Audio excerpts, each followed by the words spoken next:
సరే, ఆ వారెంట్ ఏంటి? నువ్వే అన్నావు కదా పేపర్ అని, కానీ కొంచెం వాల్యూ ఉన్న పేపర్.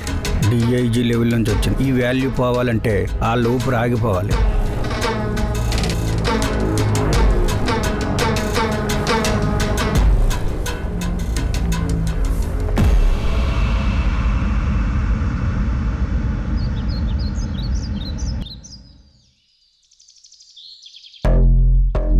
ఏం బావా, అన్నదాశ్రమం పనులు ఎక్కడి వరకు వచ్చాయి? దాని గురించి మర్చిపోండి, నేనున్నాగా చూసుకుంటా.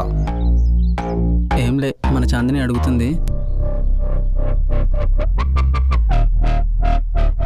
మంచి పనులు చేయడం మాటలో చెప్పే అంత ఈజీ కాదు. నేను చూసుకుంటా అని చెప్పు.